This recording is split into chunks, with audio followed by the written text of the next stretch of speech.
صرف سواری کی لگام ہی نہیں تھامتے، وہ جس پہ پاؤں رکھ کے اوپر چڑھتے ہیں رکاب، وہ بھی ان کے پاؤں کے آگے کرتے ہیں۔ اتنی خدمت کرتے زید بن ثابت رضی اللہ تعالیٰ عنہ کی، حتیٰ کہ زید بن ثابت کہنے لگے دانی دا انکا یا ابن ام رسول اللہ، اے اللہ کے رسول کے چچا کے بیٹے، تم یہ کام نہ کیا کرو، پیچھے ہو جاؤ، تم ایسا نہ کرو۔ تو عبداللہ بن عباس رضی اللہ تعالیٰ عنہ نے کیا فرمایا؟ کہنے لگے ہاکذا امرنا، ہاکذا امرنا بعلمائنا، ہمیں اپنے علماء کی خدمت کرنے کا ایسے ہی حکم ملا ہے۔ سواری کی لگام تھام رہے ہیں، پاؤں آگے، پاؤں رکھنے کے لیے رکاب آگے کر رہے ہیں، اور زید بن ثابت انصاری کہہ رہے ہیں اے اللہ کے رسول کے چچا کے بیٹے، تم یہ کام نہ کرو۔ عبداللہ بن عباس نے یہ بھی نہیں خیال کیا کہ میں ہاشمی ہوں، میں قریشی ہوں، میں اللہ کے رسول کے چچا کا بیٹا ہوں۔ فرمایا ہمیں علماء کی خدمت کرنے کا ایسے ہی حکم ملا ہے۔ جب زید بن ثابت رضی اللہ تعالیٰ عنہ نے دیکھا کہ یہ تو باز نہیں آتے، کہنے لگے ارنی یداکا، مجھے اپنا ہاتھ دکھائیں۔ عبداللہ بن عباس نے اپنا ہاتھ دکھایا، فقبلہا، زید بن ثابت نے اسے چوم لیا، بوسہ دیا اور کہا ہاکذا امرنا ان نفعل باہل بیت نبینا، ہمیں بھی حکم ملا ہے کہ اللہ کے نبی کے خاندان والوں کے ہاتھ چوم لیں۔ کیا محبت ہے، کیا آپس میں الفت کی باتیں ہو رہی ہیں۔ تو عبداللہ بن عباس رضی اللہ تعالیٰ عنہ کا علم حاصل کرنے کا شوق، شغف، ذہانت، کہتے ہیں میں ایک ایک مسئلہ 30 صحابہ سے پوچھتا تھا، 30 صحابہ سے، تاکہ ذہن نشین ہو جائے۔ میں زید بن ثابت کے گھر کے باہر چگاٹھ پہ بیٹھ جاتا تھا، چوکھٹ پہ بیٹھ جاتا تھا۔ زید بن ثابت رضی اللہ عنہ مجھے دیکھتے تو کہتے آپ نے یہ زحمت کیوں کی ہے، میں خود آتا۔ عبداللہ بن عباس کہتے ہیں نہیں، ہمیں علماء کی قدردانی سکھائی گئی ہے۔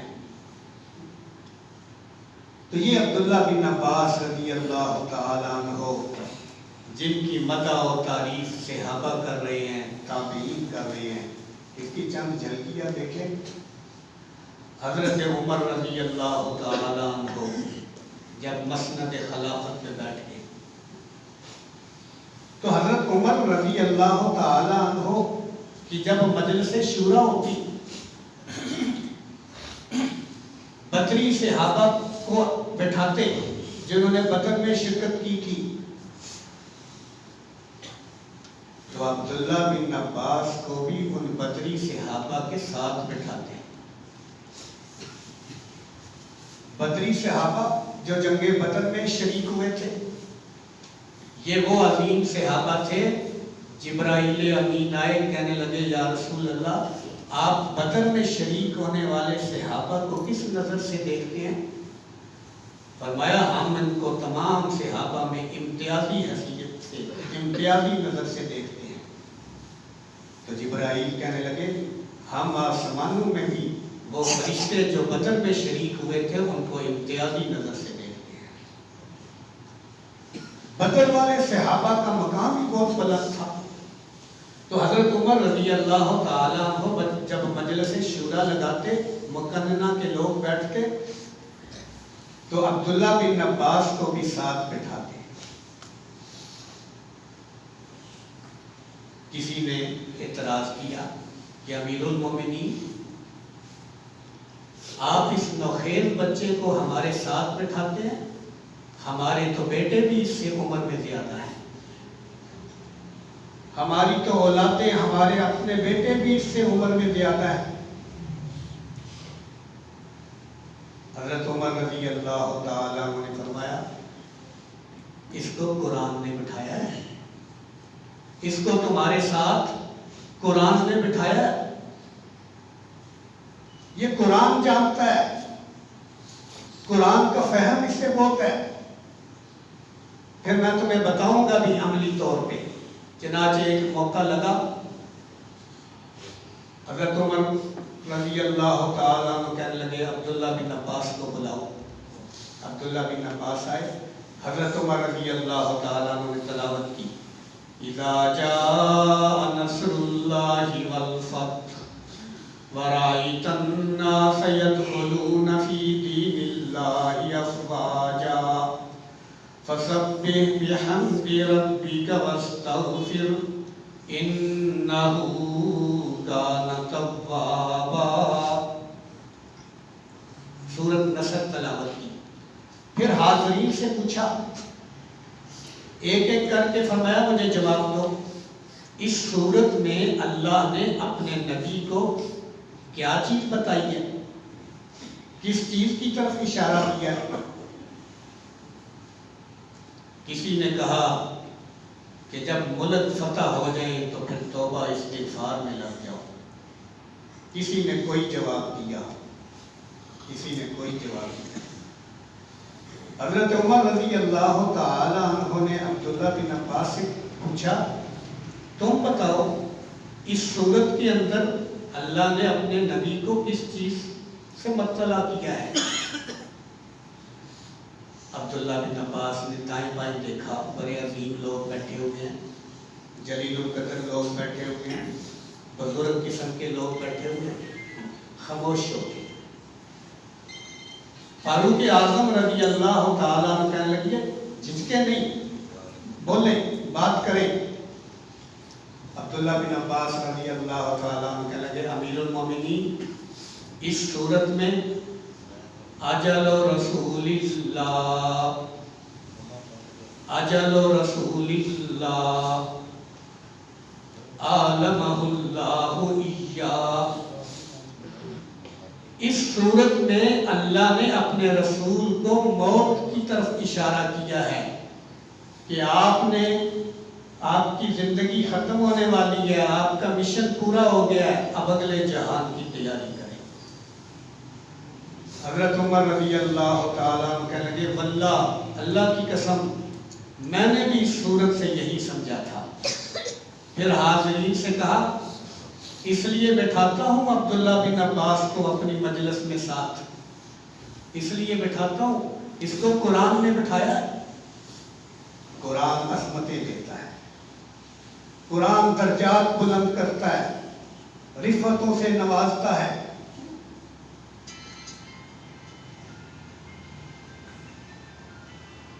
اللہ اکبر۔ جب حضرت عباس رضی اللہ تعالیٰ عنہ کو پتہ چلا کہ امیر المومنین میرے بیٹے کی بہت قدر کرتے ہیں، بڑی عزت افزائی کرتے ہیں، اس کو بدری صحابہ کے ساتھ بٹھاتے ہیں، تو عباس رضی اللہ تعالیٰ عنہ بھی بہت ذہین تھے، اپنے بیٹے عبداللہ کو بلایا، کہا عبداللہ امیر المومنین تیری بہت قدردانی کرتے ہیں، عزت افزائی کرتے ہیں، میری 3 نصیحتیں سن لے اور ان کو پلے باندھ لے، یاد رکھ لے میری 3 نصیحتیں۔ فَاخْفِضْ عَلَىٰ ثَلَاثَ خِصَالٍ، 3 باتیں کی حفاظت کر۔ پہلی بات کون سی ہے؟ لا یجربن علیک کذبا، کہیں امیر المومنین تیرے اوپر جھوٹ کا تجربہ نہ کر لے، کسی معاملے میں، کسی بات میں تو جھوٹا نہ ثابت ہو جائے، خیال رکھنا۔ لا یجربن علیک کذبا عباس رضی اللہ عنہ بیٹے کو نصیحت کر رہے ہیں. دوسری بات وَلَا تُفْشِيَنَّ لَهُ سِرًّا، تو امیر المومنین کے ساتھ رہتا ہے ہر وقت، اٹھتے بیٹھتے سفر میں آگے پیچھے، تو بچہ ہے، میری یہ نصیحت یاد رکھ، کبھی امیر المومنین کا راز افشا نہ کرنا، راز کو راز ہی رہنے دینا، افشا نہ کر دینا. تیسری بات وَلَا تَغْتَابَنَّ عِنْدَهُ وَخَطَا، امیر المومنین کی مجلس میں جب بیٹھا ہو تو کبھی کسی کی غیبت نہ کرنا، ورنہ تیرا مقام، تیری شان گھٹ جائے گی امیر المومنین کی نظر میں. باپ عباس بھی کتنا ذہین ہے اور کتنی قیمتی نصیحتیں کی اپنے بیٹے کو. امام شافعی جو تابعی تھے، جب انہوں نے یہ نصیحتیں سنی کہ عباس رضی اللہ تعالیٰ عنہ نے اپنے بیٹے کو یہ نصیحتیں کی ہیں، تو کہنے لگے یا عبداللہ ابن عباس خیر من 1000 درہم، یہ ایک ایک نصیحت 1000 درہم سے زیادہ قیمتی ہے. 1000 درہم ایک طرف ہو تو یہ ایک نصیحت اس سے زیادہ قیمتی ہے. تو عبداللہ بن عباس نے آگے سے کیا کہا؟ ہاں ٹھیک ہے. نہیں، فقال ابن عباس رضی اللہ تعالی عنہ کل واحد خیر من 10,000 درہم. عبداللہ بن عباس کہنے لگے 1000 درہم سے نہیں، 10,000 درہم سے بھی زیادہ قیمتی ہے یہ نصیحت، 10,000 سے بھی زیادہ قیمتی ہے. تو یہ عبداللہ بن عباس رضی اللہ تعالیٰ عنہ کا مقام، شان، عظمت قرآن فہمی کی وجہ سے، قرآن کو سینے سے لگایا. امام نعیم اصفہانی نے اپنی کتاب میں واقعہ لکھا کہ حضرت عبداللہ بن عباس کے گھر میں اتنا ہجوم ہوتا تھا، اگر سارے قریشی بھی اس پہ فخر کریں تو بجا ہے. پھر وہ واقعہ لکھتے ہیں کہ ابو صالح ان کے شاگرد تھے عبداللہ بن عباس کے، وہ اندر آئے حضرت عبداللہ بن عباس کے گھر میں، کہنے لگے باہر راستوں میں ہجوم ہے، گلیاں بھر گئی ہیں، لوگ ہی لوگ آئے ہیں باہر، کاغذ قلم ان کے ہاتھ میں ہیں. عبداللہ بن عباس رضی اللہ تعالیٰ عنہ کہنے لگے وضو کے لیے پانی لاؤ. وضو کیا، پھر اپنی مسجد پہ بیٹھ گئے اور پھر اعلان کیا، کہا باہر جا کے اعلان کرو جس نے قرآن کے حروف کے متعلق کوئی بات پوچھنی ہے وہ اندر آ جائے. چنانچہ لوگ اندر آ گئے، حجرہ بھر گیا، گھر کا سین بھر گیا. لوگ عبداللہ بن عباس سے پوچھ رہے ہیں قرآن کے حروف کے بارے میں، تجوید کے بارے میں، قرات کے بارے میں. جتنا لوگ پوچھتے ہیں عبداللہ بن عباس اس سے زیادہ جواب دیتے ہیں، تسلی کرتے ہیں. پھر ابو صالح باہر آ جاتے ہیں، کہا اب تم چلے جاؤ، اب وہ لوگ آ جائیں جنہوں نے قرآن کی تفسیر کے بارے میں پوچھنا ہے، قرآن کے علوم کے بارے میں پوچھنا ہے، اب ان کو اندر بلا دو. چنانچہ لوگ اندر آئے، کاغذ کاپیاں ان کے پاس ہیں. عبداللہ بن عباس رضی اللہ عنہ سے قرآن کی تفسیر پوچھ رہے ہیں، فقاہت پوچھ رہے ہیں. جب یہ چلے گئے فرمایا اب ان لوگوں کو بلا لو جو کہ حلال و حرام کے بارے میں پوچھنا چاہتے ہیں، ان کی بھی تسلی. پھر فرمایا جو علم وراثت کے بارے میں پوچھنا چاہتے ہیں ان کو بھی بلا لو. عبداللہ بن عباس رضی اللہ عنہ اپنی شخصیت میں ذات میں ایک پوری یونیورسٹی تھی. آج تو یہ مضمون فلاں استاد پڑھائے گا، یہ مضمون فلاں استاد، یہ مضمون فلاں استاد. لیکن عبداللہ بن عباس اکیلے ہی یونیورسٹی تھے، اور کیوں نہ ہوتے اللہ کے رسول علیہ السلام نے دعا کی تھی ان کے لیے، ان کو کتاب و حکمت عطا فرما، فہم عطا فرما۔ تو قرآن دانی، قرآن کا علم، اس نے عبداللہ بن عباس کو روشن کر دیا، تابندہ کر دیا۔ عرب کے ایک عالم ہیں ابو اسحاق الحوینی، چھوٹا سا کلپ ہے، تو آخر میں رو پڑے، بہت بڑے محدث ہیں، کہنے لگے کاش میری زندگی جو گزر گئی ہے وہ بھی قرآن میں لگ جاتی، قرآن کے شغف میں لگ جاتی۔ حالانکہ وہ بہت بڑے محدث ہیں، تو جو حدیث سے تعلق رکھتا ہے وہ قرآن سے بھی رکھتا ہے، لیکن وہ کہتے ہیں جو میں نے کمی کی ہے نا، جو زندگی کے ایام میرے قرآن سے ہٹ کے گزرے ہیں، کاش میری وہ عمر کے لیل و نہار بھی قرآن میں لگ جاتی۔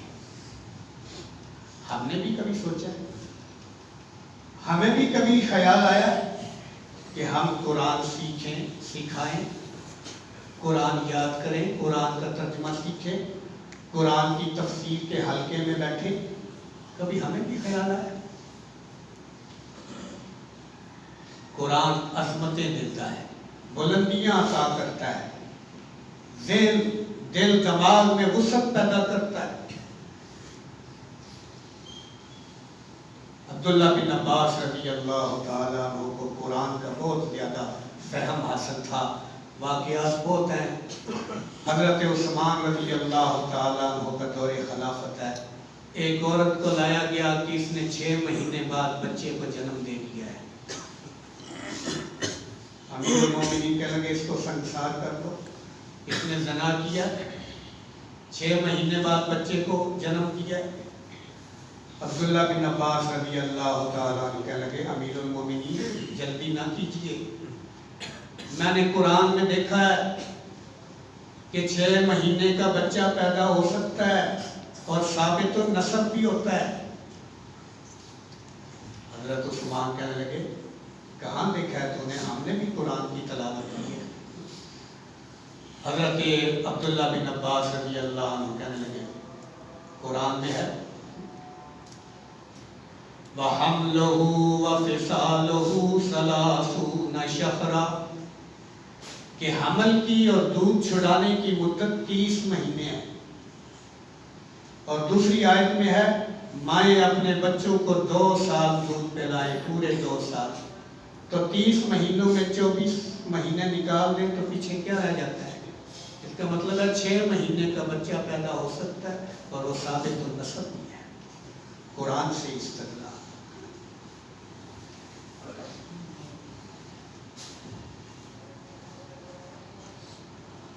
حضرت علی رضی اللہ تعالیٰ عنہ کا دور خلافت ہے، خارجیوں کے لیے عبداللہ بن عباس جاتے ہیں، قرآن کی آیتیں سنا کے انہیں مطمئن کیا، قرآن کی آیتوں سے استدلال کر کے سمجھایا۔ نتیجہ یہ ہوا کہ 20,000 آدمی دوبارہ حضرت علی رضی اللہ عنہ کے لشکر میں آ گئے۔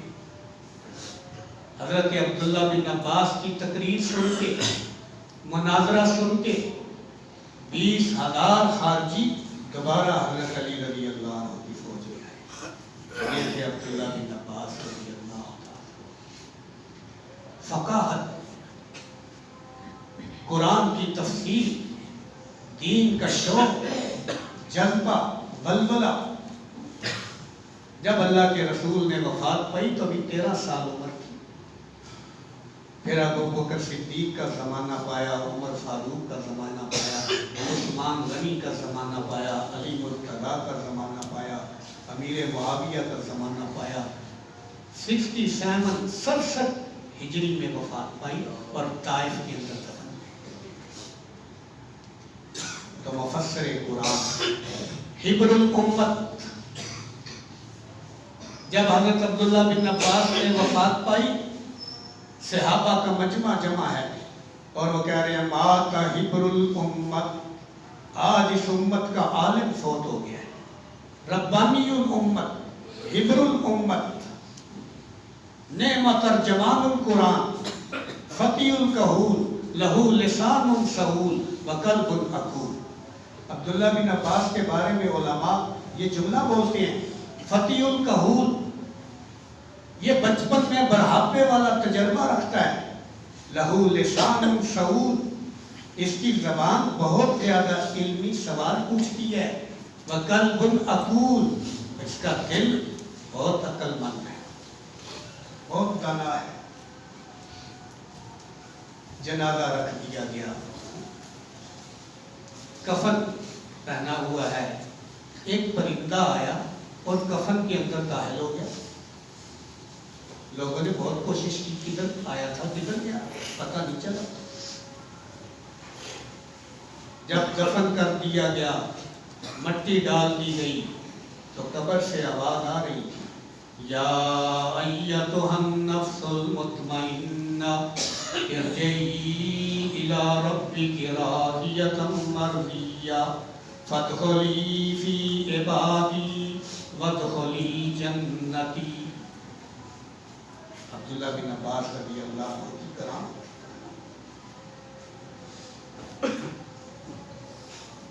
اللہ سے دعا ہے اللہ ہمیں دین سمجھنے والا، عمل کرنے والا بنائے، ہم سب کا